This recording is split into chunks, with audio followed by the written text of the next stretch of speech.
Bonjour à tous, alors je suis ravie de pouvoir faire cette vidéo et puis de pouvoir aborder le sujet dont je vais parler, qui est celui de vouloir tenter d'essayer de copier quelqu'un, d'imiter quelqu'un, de faire en fonction d'autres personnes que vous allez parce que vous avez vu,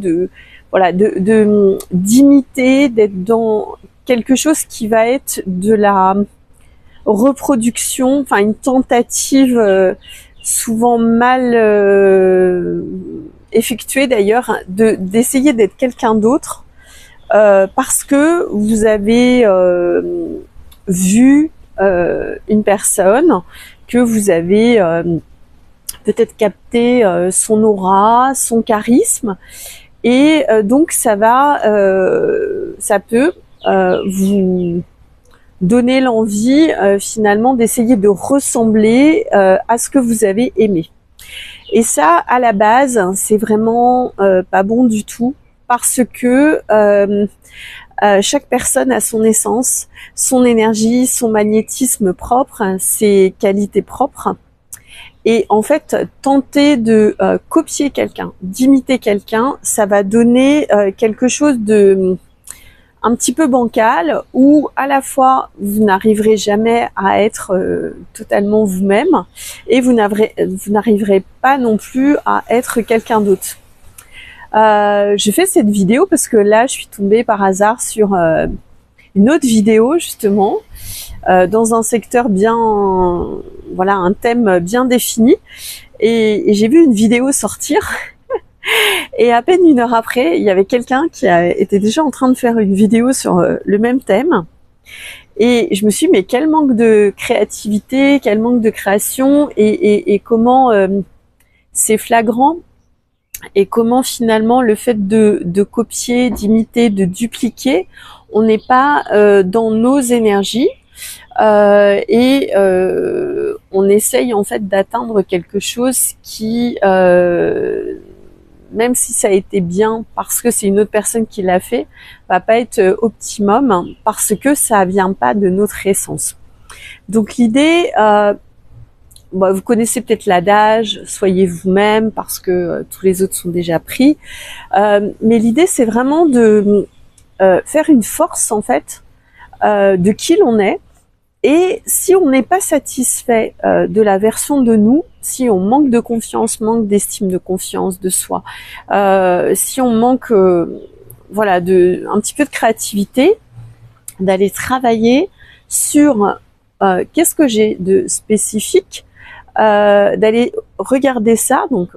c'est beaucoup plus facile en étant accompagné, parce que la personne qui va vous accompagner va pouvoir aussi avoir un regard extérieur et des fois vous faire prendre conscience de choses que vous n'avez pas encore forcément réalisées, ou que vous n'arrivez pas à voir par vous-même. Et donc l'idée, ça va être de vraiment aller creuser dans qu'est-ce que j'ai de spécifique, qu'est-ce que j'ai de très spécial, qui fait de moi quelqu'un de totalement différent, quelqu'un d'unique, voire même d'exceptionnel, et d'aller justement nourrir en fait tous ces points de différence, ou même tous ces points qui sont un petit peu clivants, choquants, ou même provocateurs. Alors l'idée, c'est pas non plus de devenir complètement, devenir une sorte d'énergumène où tous les gens se retournent sur nous. C'est pas du tout ça. C'est d'aller justement peut-être dans ces faiblesses pour en faire des forces, d'accentuer en fait peut-être les choses que l'on n'aime pas en nous,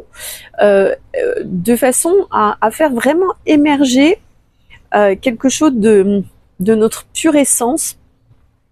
de notre authenticité, de nos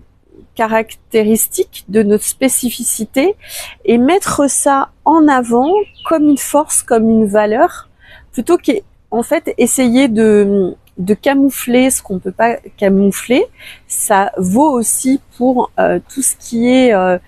partie physique. Des fois, c'est mieux finalement de pas trop cacher en fait ses défauts, et plutôt de s'en servir en fait pour les mettre en avant et pour assurer justement sa confiance en soi. Et une fois que vous avez ça, en fait, finalement, vous ne craignez aucune attaque, aucune menace de l'extérieur, de critique, parce que vous assumez déjà qui vous êtes, ce que vous faites. Voilà. Donc c'est mon invitation du jour à faire très attention à rester dans son intériorité, à coller à son essence. Alors ça suppose bien entendu de se connaître un minimum, de, entre guillemets, travailler sur soi, de connaître ses zones d'ombre, ses parts de faiblesse, de ne pas hésiter à enlever les filtres et les voiles qui nous empêchent de nous voir tels que nous sommes, et puis à faire de ça quelque chose une force, quelque chose que vous allez proposer aussi au monde, que vous allez proposer aux autres, qui va être vraiment 100% vous, avec votre histoire, vos parts voilà, un petit peu plus sombres, vos défauts, vos atouts, tout ce qui fait de vous que vous êtes vous et que vous êtes irremplaçable. Et ça, c'est vraiment, quand on a appris à faire ça, c'est vraiment une force parce que du coup, effectivement, on est d'une certaine manière irremplaçable. Il n'y a qu'une version de nous et on n'essaye pas de copier-coller des attitudes, des comportements ou même des activités. On s'écoute et donc vu qu'on est au cœur de soi, dans la réalisation de soi, au niveau de son essence pure, originelle, on va faire des choses qui sont alignées à nous, plutôt qu'essayer de se déporter et d'essayer de copier, coller d'autres personnes qui, elles, ont un autre parcours, un autre chemin, une autre essence et peut-être justement des choses à montrer dans leur authenticité. Donc l'invitation, c'est vraiment d'être authentique dans sa version la plus brute et la plus pure, la plus essentielle, pour pouvoir permettre aussi aux autres de nous recevoir tels que nous sommes, de nous accepter tels que nous sommes, et aussi de permettre aux autres finalement de s'autoriser aussi à être cette version exceptionnelle, authentique, unique de qui ils sont. Si vous avez envie d'être accompagné sur cette voie de davantage d'authenticité, davantage d'attractivité, de magnétisme, d'aura, si vous avez envie d'aller vraiment au cœur de vous-même, aller chercher tous vos fondations, tout ce qui fait que vous êtes quelqu'un d'unique et d'extraordinaire, d'exceptionnel, n'hésitez pas à me contacter pour un suivi ou un accompagnement en mentoring et en coaching. Et quant à moi, je vous retrouve très bientôt.